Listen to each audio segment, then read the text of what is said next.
శుభకార్యాలకు పూజార్ల కోసం వెతుకుతున్నారా? పూజారీస్.com లో అతి తక్కువ ధరలకే పూజార్లను ముందే బుక్ చేసుకోండి. వెంటనే కాల్ చేయండి. శ్రీమాత్రే నమః గురుగారు. శ్రీమాత్రే నమః. గురుగారు, కొంతమందిని మనం చూస్తూ ఉంటాం.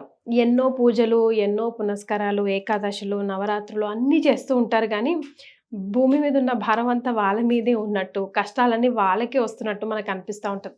ఎంతో మందిని మనం చూస్తూ ఉంటాం. ప్రతిదీ నాకే ఎందుకు ఇలా జరుగుతుంది, నేనేం తప్పు చేశాను, ఇప్పుడు కర్మ అంటున్నాము, పూర్వజన్మ సుకృతం అంటున్నాం, బోత్ పాజిటివ్స్ అండ్ నెగిటివ్స్ అంటున్నాం. కానీ దానికి పూజలు, పునస్కారాలు, లేకపోతే పుణ్యకార్యాలు కానివ్వండి, లేకపోతే ఆల్టర్నేట్స్ కానివ్వండి, ఇలాంటి గురుగారులు ఎన్నో చెప్తున్నారు. అవి చేస్తూ వెళ్తున్నా కూడా అంత ఎఫెక్టివ్గా కొంతమంది మీద పనిచేయవు. అంటే కటిక దారిద్రుడు కూడా ఏదో ఒక రోజు ఒక లెవెల్కి వెళ్ళాలనే కోరుకుంటారు కదా గురుగారు జీవితంలో. బట్ అక్కడే ఆగిపోతూ ఉంటారు, వెళ్తున్నట్టుగానే వెళ్తారు, మళ్ళీ వెనక్కి వస్తూ ఉంటారు. ఎందుకు అలా జరుగుతుంది? దానికి గల కారణాలు ఏంటి? ఈ వీడియో చూస్తున్న వాళ్ళకి కరెక్ట్గా ఏమైనా పరిహారం, ఏమైనా ఆన్సర్ మనం అందించగలమా? శ్రీ గురుభ్యో నమః. శ్రీమాత్రే నమః. చాలా మంచి ప్రశ్న వేశారు. నాకు ఇదే ప్రశ్న ఏమనిపించింది అని అంటే, ఇప్పుడు మనకి కలియుగ ప్రత్యక్ష దైవం ఎవరు? వెంకటేశ్వర స్వామి. వెంకటేశ్వర స్వామి. ఎక్కువ రాబడి ఉన్న దేవస్థానం ఏంటిది? వెంకటేశ్వర స్వామి. మన దగ్గర అత్యంత ఫుల్ పవర్ఫుల్ టెంపుల్ ఏది అంటే వెంకటేశ్వర స్వామి. ఎందుకోసం అంటే పెద్ద పెద్ద కానుకలు ఆయనకే వస్తాయి. పెద్ద పెద్ద శ్రీమంతులు వెళ్ళి ఆయనకి దండం పెట్టుకుంటారు. ఆ శ్రీమంతులు వెళ్తారు, వాళ్ళు దండం పెట్టుకుంటున్నారు, వాళ్ళకి లాభాలు కలుగుతున్నాయి కాబట్టి కదా వాళ్ళు ఇస్తుంది. వాళ్ళకి లాభాలు కలగకపోతే వాళ్ళు ఇవ్వరు కదా. మరి ఆ వెంకటేశ్వర స్వామి ఇంతమందికి లాభాలు కలిగిస్తున్నాడే, మరి ప్రతిరోజు అంటే అక్కడ చూస్తూ ఉంటా కదా. నేను తిరుపతిలోనే పెరిగా కదా, రెండు సంవత్సరాలు అక్కడనే చదువుకున్నా, రాష్ట్రీయ సంస్కృత విద్యాపీఠంలో చదువుకున్నా. అప్పుడు నాకు ఈ డౌట్ ఎప్పుడు నన్ను తొలిచేస్తూ ఉంటుంది అనమాట. అంటే తిరుమలలో వెంకటేశ్వర స్వామి ఇంత గొప్పవాడు కదా, ఆయన ఎంతమంది కోరికలు తీరుస్తున్నాడు, ఎంతమంది అనౌన్స్ చేస్తున్నాడు కదా. మరి ఆ రథం మోస్తున్నటువంటి వాళ్ళు కోటీశ్వరులు ఎందుకు కావట్లేదు? ఆ పూజలు చేస్తున్న వాళ్ళు కోటీశ్వరులు ఎందుకు కావట్లేదు? రోజు ఆ గుడి ఊడుస్తున్నారు కదా, వాళ్ళు ఎందుకు కోటీశ్వరుడు అవ్వట్లేదు? రోజు ఆయన దర్శనం చేసుకోవడానికి మనం ఒక క్షణకాలం దర్శనం చేసుకుంటే అమ్మయ్యా అని మనం ఎంత అద్భుతంగా ఫీల్ అవుతాము. అదే ఆ వెంకటేశ్వర దగ్గరనే నిల్చొని మనందరినీ నూకేసరికి అతను రోజుకి 8 గంటలు స్వామిని చూస్తూనే ఉంటారు, స్వామి దగ్గరనే ఉంటారు. మరి ఒక అర్చకుడేమో స్వామి దగ్గరనే పక్కనే కూర్చుంటాడు, స్వామిని ముడతాడు కూడా, ఆయన ప్రధాన అర్చకుడు. మరి ఆయనకి ఎందుకు జరగట్లేదు? మరి ఆయన కూడా కలియుగ ప్రత్యక్ష దైవము. ఆయనంత వైకుంఠ లోకము, ఆనందధామంలో ఉండేటువంటి వాళ్ళకి డబ్బులు రావాలి కదా. అదే ఆయన ఏకంగా టచ్ చేసి మీరు అన్నట్టుగా సపరివారాలు ఆయనకు చేసి మరి వీళ్ళందరికీ జరగాలి కదా అని అంటే, అప్పుడు ప్రొఫెసర్ రామసుబ్రహ్మణ్యం గారు అని ఒక ఆయన ఉన్నారు, ముంబైలో ఐఐటీలో ఉంటారు. ఆయనతో వెళ్ళినప్పుడు ఈ క్వశ్చన్ అడిగినప్పుడు ఆయన చెప్పారనమాట, మంచి ఎగ్జాంపుల్ చెప్పారు. నీకు భగవంతుడి 5 చేతులు ఇచ్చాడు కదా, నువ్వు ఈ 5 చేతుల్లో ఒక్కొక్క చేతితోటి 5 వేళ్ళు ఇచ్చారు, ఇవి కరెక్ట్ గానే ఉన్నాయా అని అడిగారు. ఇవన్నీ కలిసి పని చేస్తున్నాయి కదా, ఇది ఒక్కొక్కటి ఏదైనా ప్రత్యేకంగా పని చేయగలుగుతుందా అని అంటే లేదు. అంటే నువ్వు ఏదైనా బరువు లేపేటప్పుడు ఈ 5 కలుస్తేనే బరువు లేపగలుగుతావు. కానీ దీంట్లోనూ భేదము, అద్వైతము ఉంది, దీంట్లోనూ ద్వైతము ఉంది. నువ్వు ముద్రా విజ్ఞానం కనుక నేర్చుకున్నావు అనుకో, ఈ వేళ్లలో ఒక్కొక్క వేలికి, ఒక్కొక్క బొట్ల వేలికి, ఒక్కొక్క కాంబినేషన్కి నీకు ఒక్కొక్క బెనిఫిట్ అనేది నీకు కలుగుతుంది. అట్లాగే ఈ నేచర్లో వాళ్ళ కర్మలను బట్టి వాళ్ళు భగవంతుడి సన్నిధానంలో సేవ చేయడానికి వస్తారు. ఆ సేవని వాళ్ళు తిరిగి అనుభవించడానికి మళ్ళీ గొప్పవాళ్ళుగా పుడతారు. అందుకే భగవద్గీతలో ఒక శ్లోకం చెప్పారు, ఎవరైతే గనక నా యొక్క సేవలు సరిగ్గా చేసి ఇవన్నీ కూడా నా ఉపాసన చేస్తారో వాళ్ళు మళ్ళీ ఉన్నతమైన కుటుంబంలో పుడతారు, వాళ్ళు అనుభవించేటువంటి కుటుంబంలో పుడతారు అనేటువంటిది భగవద్గీతలో కృష్ణుడే చెప్పాడు. అంటే ఇక్కడ వీళ్ళు సేవ చేయడానికి వచ్చారు, సేవ చేస్తున్నారు. కానీ ఇక్కడ మళ్ళీ మనోభావన అనేటువంటిది చాలా ముఖ్యం. అందుకోసమే మళ్ళీ భగవద్గీతలో కృష్ణుడు చెప్పాడు, ఏ యథా మాం ప్రపద్యంతే తాం తథైవ భజామ్యహం అని చెప్పాడు. అక్కడ నిజంగా ప్రధాన అర్చకుడు పూజ చేసేది కలియుగ ప్రత్యక్ష దైవము ఆ శ్రీ వెంకటేశ్వర స్వామికి అని పూర్తి భావనలో ఉంటే అతని జీవితంలో వెలతెనేదే ఉండదు ఇంకా. ఎందుకోసమంటే నేను సాక్షాత్తు విష్ణువుకే పూజ చేస్తున్నప్పుడు ఇంకా నాకేం కావాలి, ఆయన సేవా భాగ్యమే నాకు భాగ్యం అని ఎప్పుడైతే ఆయన భావన అక్కడికి వచ్చిందో ఇంకా అతనికి జీవితంలో ఏ కష్టము, ఆకలి, బాధ, నష్టము ఏది అతని ఇబ్బంది పెట్టవు ఇంకా. ఎస్.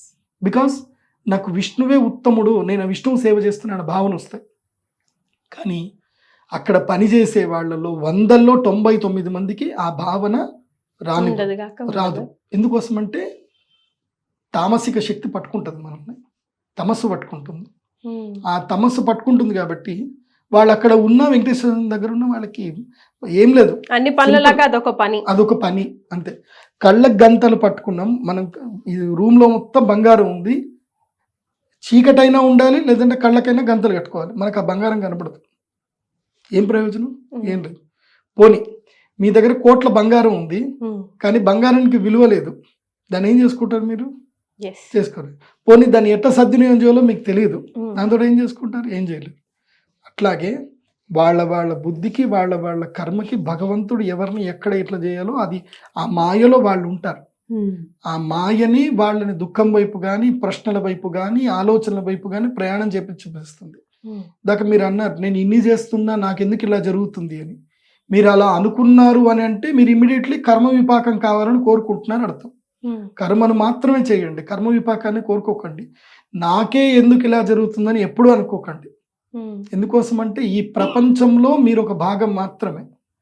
మీరు ప్రపంచంలో భగవంతుని యొక్క లీలల్లో ఈ ప్రకృతిలో మీరు ఒక సాధనం మాత్రమే. ఆ సాధనంగానే మీరు వెళ్తూ ఉంటారు. దానికి ఒక కవి కూడా చెప్పాడు, చాలా మంచి ఉదాహరణ చెప్పాడు. శివరాత్రి అప్పుడు శిశిర ఋతువు వస్తుంది, అన్ని చెట్లన్నీ కూడా ఆకురాలిపోతాయి, ఒక్క పలాశ పుష్పం మాత్రమే, ఏది విస్తారాకులు కుడతారు కదా దాన్ని ఏమంటారు ఆకుని, ఆ పలాశ పుష్పము అదొక్కటి మాత్రమే వికసిస్తుంది. మీరు చూడండి కావాలంటే శిశిర ఋతువులో అన్ని ఆకురాలిపోతే అదెందుకు వికసించాలి అని అంటే అదే భగవంతుడు మనకి చెప్పేది. అందరూ ఆకురాల్చింది మీరు అందరిని మీరు ఫాలో అవ్వకండి, పలాశ పుష్పాన్ని చూడండి అది ఎట్లా వికసిస్తుందో అని చెప్పి, అందుకోసమే నాకు పలాశ పుష్పాన్ని పెట్టండి అంటారు. శివరాత్రి రోజు మనం ఆరెంజ్ కలర్ పుష్పాలు పెడతాం, అవి పెట్టిన తర్వాత వాటితో మనం హోలీ చేసుకుంటాం తర్వాత వచ్చేదానికి. అందుకే ఒక్కటి గుర్తుపెట్టుకోండి, మీ జీవితంలో ఈ ప్రశ్న ఎప్పుడు మీరు వేసుకోకండి మీతోటి.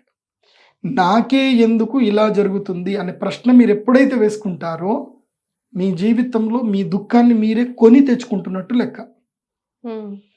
భగవంతుడు నన్ను అనుగ్రహిస్తున్నాడు, నన్ను ఈ విధంగా అనుగ్రహిస్తున్నాడు అని మీరు భావించండి. ఈ విధంగా నన్ను భగవంతుడు అనుగ్రహిస్తున్నాడు అని భావించండి, అప్పుడు మీకు మేలు జరుగుతుంది. దానికి ఎన్నో ఉదాహరణలు ఉన్నాయి. ఇప్పుడు శబరి ఆమె ఉంది, ఆమె రాముడి రాక గురించి కొన్ని వేల సంవత్సరాల పాటు ఆమె తపస్సు చేస్తూ అక్కడే ఉంది. కానీ రాముడు అయోధ్యలోనే ఉన్నాడు అని ఎంతోమంది చెప్పారు, దారిలో వచ్చేవాడు. రాముడు అవును అయోధ్యలో ఉంటాడు బాగుంటాడంటే, నేను ఇప్పుడే అయోధ్యకి వెళ్ళిపోతాను, నన్ను తీసుకెళ్ళండి అంటే తీసుకెళ్ళొచ్చు. కానీ ఆమెకు ఋషి ఏం చెప్పాడు అంటే రాముడు ఇక్కడికి వస్తాడు, అప్పుడు రాముడి దర్శనం నీకు కలుగుతుంది, అప్పుడు నీకు మోక్షం వస్తుందని చెప్పాడు. అంటే ఇక్కడికి రాముడు రావాలి, నేను రాముడి దగ్గరికి వెళ్ళాల్సిన అవసరం లేదు. నాకు ఋషి ఎలా చెప్పాడు, నా కర్మ ఏంటి, నేను రాముడి గురించి వేచి చూడాలి, ఎదురు చూడాలి.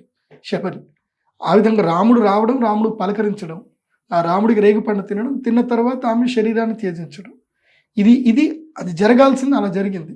కాబట్టి ఈ ప్రకృతిలో ఒక్కటి గుర్తుపెట్టుకోండి, మీ కర్మను బట్టి, మీకు భగవంతుని అనుగ్రహాన్ని బట్టి మీ జీవితంలో జరిగేటివన్నీ కూడా భగవద్ అనుగ్రహం అని ఎప్పుడైతే మీరు సద్భావనలోకి వస్తారో అప్పుడు ఆ భగవంతుడు మిమ్మల్ని చంటి పిల్లలాగా ఒళ్ళోకి తీసుకుంటాడు. అందుకే విష్ణు సహస్రనామం మీరు చదవండి. విష్ణు సహస్రనామములో మీకు ఫైనల్గా ఉత్తర పీఠికలో చెప్తారు, ధర్మార్థి ప్రాప్నుయాత్ ధర్మం, అర్థార్థి చ అర్థమాప్నుయాత్, కామానవాప్నుయాత్ కామి, ప్రజార్థి యాప్నుయాత్ ప్రజాం. అంటే నీకు ధర్మం కావాలి అనుకుంటే నువ్వు ధర్మబద్ధంగా ఉండాలి, నీకు ధర్మం కావాలి అనుకుంటే మోక్ష ధర్మ జ్ఞానాన్ని మొత్తం భగవంతునికి ఇచ్చేస్తాడు. అంటే నీకు చతుర్విధ పురుషార్థంలో నీకు ఏది కావాలి అని నువ్వు కోరుకున్నావు అనుకో, భగవంతుడు నీకు అది ప్రసాదిస్తాడు. కానీ ఏం చేస్తాడు అంటే కర్మ అనే ట్రైన్లో పాడిస్తాడు, నేను కర్మచక్రంలో పాడిస్తాడు. నువ్వు భగవంతుడిని ఏదో కోరుకోలేదు అనుకో, భగవంతుడు నీకు ఏది ఇవ్వాలో అదే ఇస్తాడు. సింపుల్. ఒక చిన్న కామెడీ అనుకోండి, ఒక వ్యక్తి భగవంతుడి గురించి గట్టిగా ప్రార్థన చేశాడట, తపస్సు చేస్తా ఉన్నాడు, తపస్సు చేసేటప్పుడు ఆయన నుంచి ఆయన ముందు ఋషులు వాళ్ళందరూ పోతా ఉన్నారట.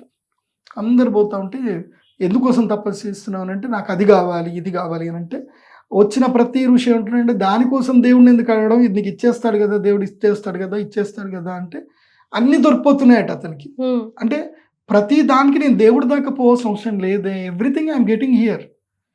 ఇప్పుడు నాకు అగ్ని కావాలి అని అంటే నేను అగ్నిదేవుడి మంత్రం చదువుకొని తపస్సు చేసి 50 ఏళ్ళు తపస్సు చేసుకొని ఇలా చిటికేస్తే అగ్ని రావాలని చేయాల్సిన అవసరం లేదు. నేను అగ్గిపెట్ట కొనుక్కుంటే చాలు నేను. మరి అంటే అగ్గిపెట్ట కొనుక్కోవడం అనేది 25 పైసల పని, అది రూపాయి పని. ఇప్పుడు ఈ కాలంలో రూపాయి పని అది.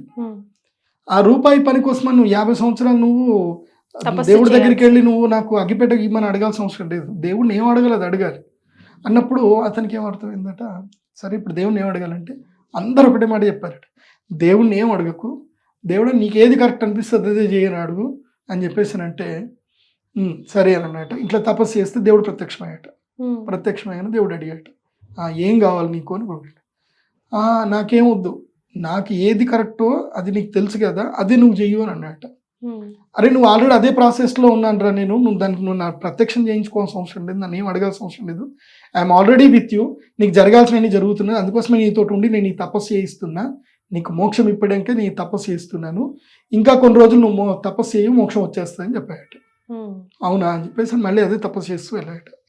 So we are already with the God, మనం ఆల్రెడీ భగవంతునితోనే ఉన్నాము, ఆయన ప్లాన్లోనే మనం ఉన్నాం. We are not out of plan of God. మనం భగవంతుడి యొక్క ప్లాన్కి మనం అవుట్లో లేము, ఎక్కడా లేము మనం. సో ఆయన యొక్క పనుల్లో ఇప్పుడు ఉదాహరణకి ఒక పెద్ద బిల్డింగ్ కడుతున్నారు, పెద్ద బిల్డింగ్ కట్టేటప్పుడు ఇంజనీర్ వచ్చి ఒక ప్లానింగ్ ఎక్స్ప్లెయిన్ చేస్తున్నాడు, చిన్న కూలోడు వచ్చేసి ఆ ఇంజనీర్కి కాఫీ టీలు ఇస్తున్నాడు నాకెందుకు ఇవ్వట్లేదు అన్నాడు అనుకో, నవ్వుతారు అందరు. ఆ ఇంజనీర్కి రెస్పెక్ట్ ఇస్తున్నారు నాకెందుకు ఇవ్వట్లేదు అంటే నవ్వుతారు. బికాస్ ఆ పని చేసే ప్రాంతంలో వాడి ఇటుకలు మోయాలి, వాడి కర్మ అక్కడ, అంతే. అట్లాగే నువ్వు నీ జీవితంలో ఎక్కడున్నావో తెలుసుకోవాలి. అది కేవలం నీకు జ్యోతిష్యం మాత్రమే చెప్తుంది, ఇంకేది చెప్పదు. జ్యోతిష్యం అంటే ఏంటి? కాంతి. నువ్వు ఎక్కడున్నావు ఈ భగవంతుని యొక్క సృష్టి క్రమంలో, ఈ ప్రపంచంలో, నీ జీవిత ప్రయాణంలో నువ్వు ఎక్కడున్నావు అని తెలుసుకోవాలంటే జ్యోతిష్యం ద్వారా మాత్రమే తెలుసుకోవచ్చు, ఇంకా దేంట్లో ద్వారా తెలుసుకోవాలి. రైట్. సో ఈ వీడియోని కంక్లూడ్ చేయాలంటే ఏం చెప్తారు గురుగారు, ఫైనల్ వర్డ్? సమస్తం భగవదర్పితం, నారాయణ ఏతి సమర్పయామి. మీరు రోజు రాత్రి పడుకునే ముందు ఈ బాధపడకండి, నాకెందుకు వచ్చింది, నేను పూజలు చేస్తున్నా, పునస్కారాలు చేస్తున్నా. మీరు దేవుడికి ఏమీ చెయ్యవలసిన అవసరం లేదు. ఏంటి? దేవుడికి మనము ఏమి చెయ్యవలసిన అవసరం లేదు. దేవుడికి మనం చేసేది ఏం లేదు, మనకి మనం చేసుకుంటున్నాం, అది మీరు గుర్తుపెట్టుకోండి. మన ఆత్మోద్ధారం కోసం మనము ఆ యొక్క భగవంతుడని అమృత సముద్రం నుంచి మనం నీళ్లు తెచ్చుకోవడానికి మనం బాటిల్ పట్టుకోనో, మగ్గులు పట్టుకోనో, బకెట్లు పట్టుకొని మనం వెళ్తున్నాం. అంటే అది భక్తి అనే దాంతో మనం వెళ్తున్నాం. సో మనకి నీళ్లు దొరకట్లేదు, ఇది దొరకట్లేదు అని మీరేం బాధపడద్దు. అలా బాధపడితే అది పోయినట్టే. గాడ్ ఆల్రెడీ విత్ యూ, భగవంతుడు నీతోటే ఉన్నాడు. కాకపోతే నువ్వు చేసే ప్రతి కర్మను ఫస్ట్ ఏం చేయంటే నారాయణ ఏతి సమర్పయామి. రాత్రి పడుకునే ముందు భగవంతుడా, నేను ఇప్పటి వరకు ఏమైతే కర్మలు చేశానో అవన్నీ నీకే అర్పించం చేస్తున్నా, పడుకుంటున్నా అనుకో. నీకు ఇవన్నీ బాధలన్నీ వెళ్ళిపోతాయి నీకు. Right. Thank you so much గురుగారు. శ్రీమాత్రే నమః.